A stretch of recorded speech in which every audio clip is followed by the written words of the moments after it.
What is up, guys? My name is Rob Donaldson, and today we are back with episode number 90 of Rob's Best Bets for the date of March 8th, 2023. And as always, you can find me on Twitter at RobDFB. And if you want more content like this in the future, please hit the like and subscribe button because it really does help out a ton.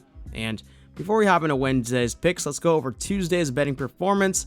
And we again took it on the chin a little bit. You know, we couldn't get Georgia Tech, lost on the hook there. And then a couple other heartbreakers like Cleveland State in the Horizon League tournament. Our plus 500 future goes down in flames there.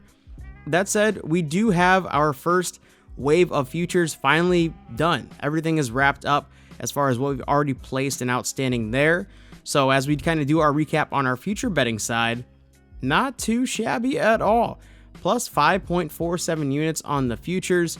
Obviously, Kennesaw State, Drake, Gonzaga, and then South Alabama reached the Sun Belt Championship. Barely missed out on them at plus 1,000 to win it all. And then barely missed out on Cleveland State at plus 500 to win it all as well there. Really unfortunate, but hey, that's just how it goes sometimes. And at least we are up on those futures. And at the very end of this video, we are actually going to have a handful of more. I'm not going to be able to make a video for every single conference tournament, unfortunately, just because there's so many tipping off tomorrow. And that's going to be reflected by how many picks we have on the board today. That said, there will be a handful of future bets to place in the very end of this video as well. So stay tuned for that there. And with that said, we do have a full slate of games tomorrow that starts very early in the morning and goes throughout the night. So let's jump right into this video. All right, for our first pick of the day, we are heading over to the Big East tournament where we have DePaul taking on Seton Hall. And Seton Hall is just one of those teams that at times has looked very flat and at times has looked very good. And listen, that volatility can sometimes play in the tournament, but against a team like Seton Hall, who does have good guards, who does have veteran leadership, and can force turnovers, I think they're going to be creating a lot of issues for Seton Hall. So let's take DePaul here, getting the 6 points for 2 units, and for an extra half unit, let's also sprinkle on the money line here as well. For our second bet of the day, we are heading over to the ACC tournament where we have Virginia Tech taking on NC State. And Virginia Tech, much like Seton Hall, is a team that has a lot of talent and has been very volatile. But what's kind of interesting about this line is that it's opened up very short, or at least shorter than what you would expect it to be against NC State here. So let's actually take Virginia Tech here for 2 units and the 2.5 points. And for an additional unit, let's also sprinkle on the money line here as well.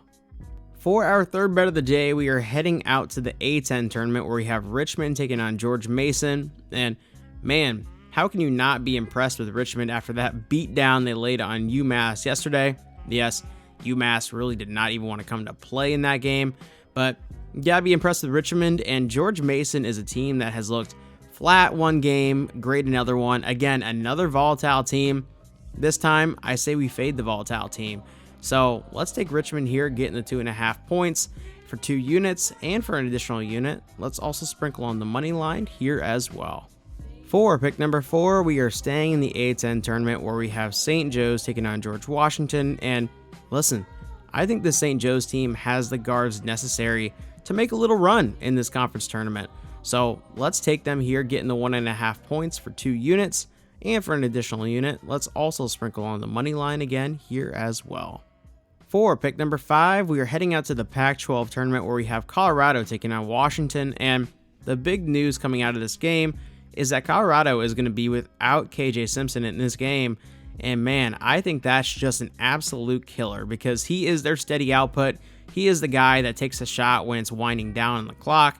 And I think Washington does have enough talent to make this a ball game. So let's take the 4.5 points for 2 units. And for an additional unit, let's also sprinkle on the money line here as well. For pick number 6, we are heading out to the Big Ten tournament where we have Ohio State taking on Wisconsin. And man, this Ohio State team has been playing a lot better as of late, which is kind of odd because Zed Key just left with an injury for the season. And all of a sudden, now they're winning games, now they're competing. And I think we trust these recent trends. So let's take Ohio State here to laying the 2 points for 3 units for our 6th play of the day. For pick number 7, we are heading down to the Big 12 tournament where we have West Virginia taking on Texas Tech. And I'm a believer that this West Virginia team is built for tournament action, and I think they get it done here convincingly. So let's lay the 4.5 points with West Virginia for 3 units for our 7th play of the day. For pick number 8, we are heading out to the SEC tournament where we have South Carolina taking on Ole Miss, and I think this Ole Miss team just doesn't really have a lot of motivation in this game, and that's been a big factor in these recent mid-major matchups that we've been seeing, and I say we kind of trust those results as a precursor for this game as well. So let's take South Carolina getting the 6.5 points, and for an additional unit, let's also sprinkle on the money line here as well.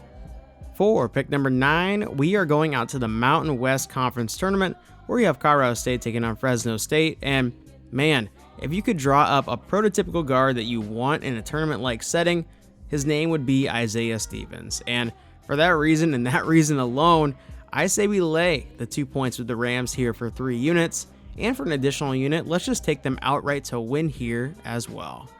For pick number 10, we are heading back out to the Big Ten tournament where we have Nebraska taking on Minnesota, and Nebraska has been playing a lot better ball over the past 3 weeks, and I think they have the guard play and the big men to get it done in this matchup and control it from the outset. So let's lay the 6 points here with the Cornhuskers for 4 units for our 10th play of the day. All right, for our final straight bet of the day, we are going back to the Big 12 tournament where we have Oklahoma State taking on Oklahoma, and this Oklahoma State team has everything to play for with them being on the bubble. And yes, Avery Anderson is a big loss for this team, especially from the scoring side of things, and they have suffered because of that, but I think they have the great coaching to get it done. I think they have the talent to get it done here, so let's just take them outright on the money line here and lay the little bit of juice for 4 units for our final straight bet of the day. And as you can see, we're not going to go too in depth on all of these future bets here, but here is what I am placing for multiple conferences, and you can kind of go down the list and place them alongside me if you would like. That said, we also do have individual videos for the Big West, the Big 10, the Big 12, and the SEC that are going to be up as well. So for those straight bets, or those future bets rather, go over to those individual videos and place them on there. All that being said, I appreciate you guys for checking out today's video, and man, this is going to be a fun March. It's going to be a fun tournament setting, and I think we're going to be raking. So with all that being said, I will see you in a future video. Take it easy.